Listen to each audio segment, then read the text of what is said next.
Hi,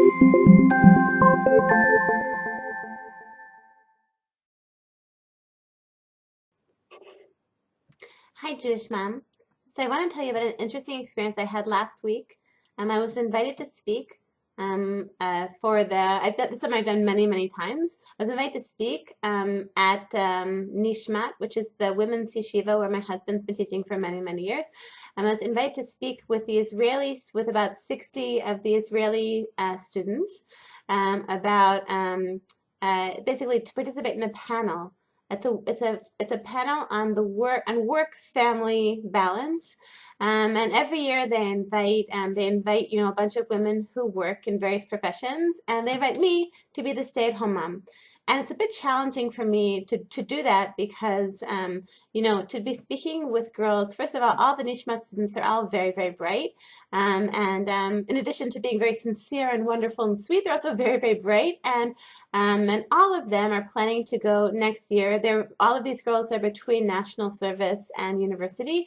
So they're planning next year to go on to, let's say law school, medical school, social work school, to become occupational therapists, to study psychology, to study engineering or something in the sciences. And all of them are really, really, like, at this point in their lives, none of them are married yet. And they're all very, very focused on career, on where their lives are going in terms of career. Like if I at their age had been sitting in their place and I had seen, the three working women and then the stay-at-home mom, then I definitely would have identified very, very much with the working woman, and the stay-at-home mom would have been kind of from another planet, let's say. Wouldn't have, maybe it would have interested me as kind of like an interesting kind of from another planet kind of person, but not someone at all that I could have identified with. So I think like it's a bit challenging for me every year to kind of be in that position, like kind of like to be in the stay-at-home mother chair. So this year, for some reason, I found it very, very personally challenging to be a part of the panel, and I don't know why really, but this year they had a self-employed physical therapist who was next to me, and then they had a retired teacher who worked as a teacher maybe for 40 years and her story. And then I was sitting next to a woman who has a very senior position in high tech. And so she's a mother of four and she has a very senior position in high tech. and and for some reason, I found it very, very personally challenging to be next to Mrs. very senior position in high tech, it was interesting like that, that I'm a person who, I'm jewishmom.com, and a person who has a lot of who feels a lot of confidence in the importance of what I'm doing. But yet I'll tell you, like sitting there, like standing in front of these girls, I'm sitting in front of them to be more exact, and talking about my decision, after getting a BA and an MA, and my first daughter was born, and I had really been planning to go to work, and I've been planning, I had like, a master's almost in my pocket, and I decided, no, I don't want to leave this baby. I don't want to leave this baby. And that basically for the next 20 years, I was either pregnant or nursing and staying home with my children. Um, and, um, and that's my story. And usually, like, I feel like kind of like, okay, like this is my story. Like I can own my story, and this is not for everyone. This is not like everyone's choice. This should not be everyone's choice. It's not like a good choice for everyone, but it's worked for me and it's worked for my family. But somehow sitting next to Mrs. Very senior position in high tech, and hearing about like how she balances, raising four kids in high tech, and her business trips to San Francisco, and her business trip, she has a newborn baby, but she's rushing off to Japan, and but rushing back in time for Shabbos, and like how she gets all this help from her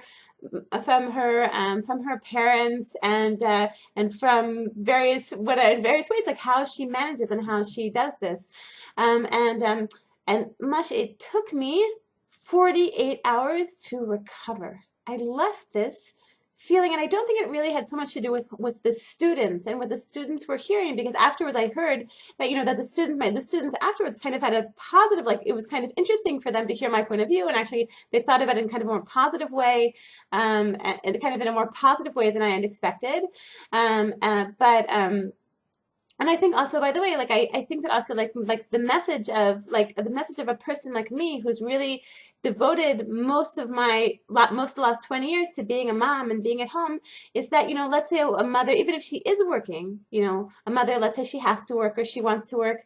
So then I think like this message of like the woman who's gotten a lot of fulfillment from being home, it can be helpful for a mother who's working part-time and then spending a lot of time with her kids. It can be helpful for a mother who's between jobs. It can be helpful for a mother who is working in a job which she doesn't find particularly fulfilling, which I think is often the case.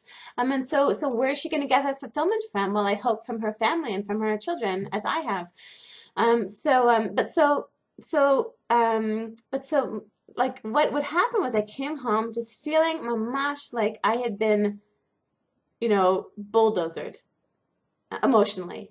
And nothing had happened, really. Everyone in the panel had been very nice. The girls had been very positive. The facilitator of the panel had been very positive. But it was just something inside me, that something about like sitting next to Mrs. Very Successful in High Tech, who, by the way, was a very wonderful person and really, really seems to be doing what she can to really successfully balance between being a mom and being like a devoted mom and her very demanding position. But it was really me. Like it was as though, like I said, when I was that age, when I was, 18, 19, 20, 21, like if I'd been looking up at that panel, I would have identified with Mrs. Very Successful in High Tech and not with me. Like I would have been the person from another planet. And it was like all of a sudden, like I was brought back 22 years to all those, like that I basically seeing my life through the way I once would have seen it like 22 years ago. It was really bizarre.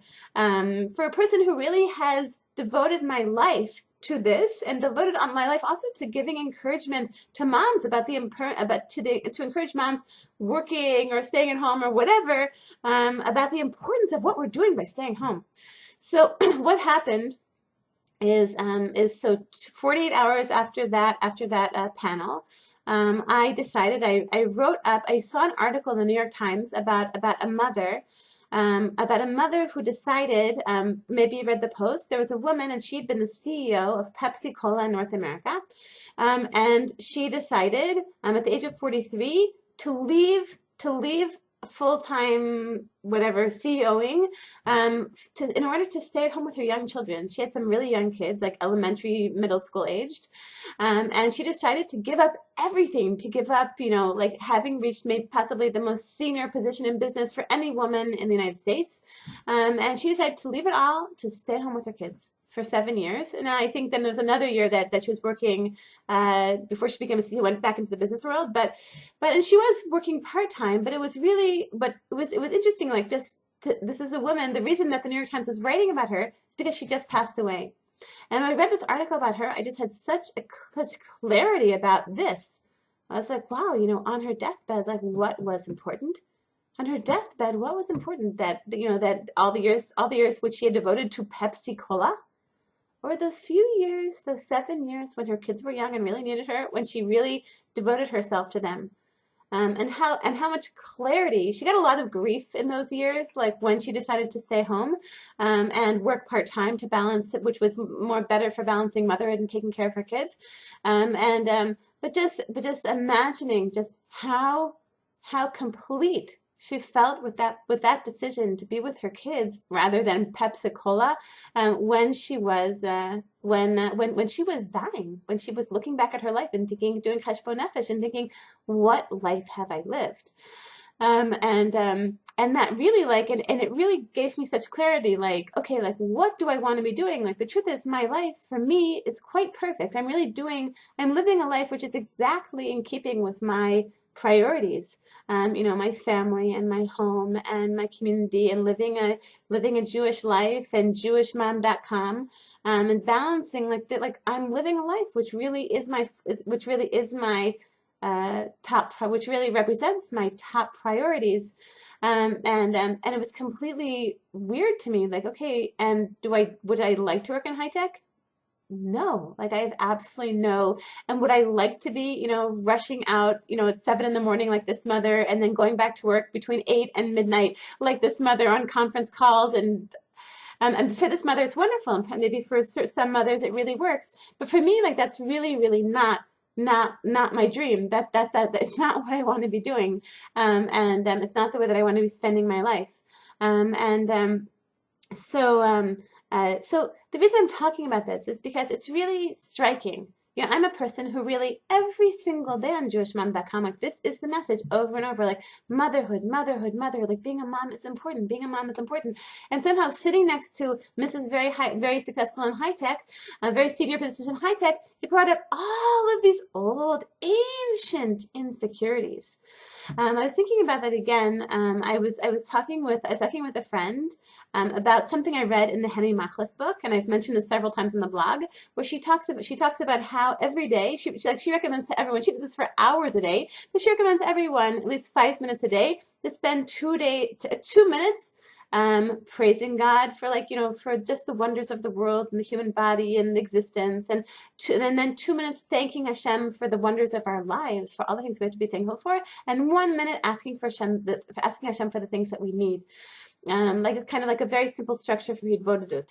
And so my friend said, well, it's kind of funny that and I've gotten, since I read the Henny Machlis book, I've gotten really into this. I'm doing it like I try to do it every day, and I really enjoy it. I really feel like it's really making me feel a lot closer to Hashem than I have in recent months. And my friend said, like, this is really ironic to be hearing this from you, as though like this is some big chidush, as though this is some sort of big innovation, because you've read most of Rabbi Arsh's books, and you've read Gates of Gratitude is one of my favorite books, and he writes about this, and he writes about Hibodedut and the structure and feeling thankful, and I read when I was living in Nachlot and really having a really difficult time there. I read Gates of Gratitude about 5 times. I'd read it every single day. It was kind of what got me through the Nachlaot situation. So my friend said, this is really ironic that you're talking about this. You read in Henny Machlis, but you've read about it many times before. Like, why is it all of a sudden so new to you? Like, and it really just brought home like how this kind of work, like this work on our basic midot, the work on our basic personality, and how it's just really a constant work. So in conclusion, I just want to just something to keep in mind is just that, and something that really this panel and like the aftermath of this panel drove home for me is that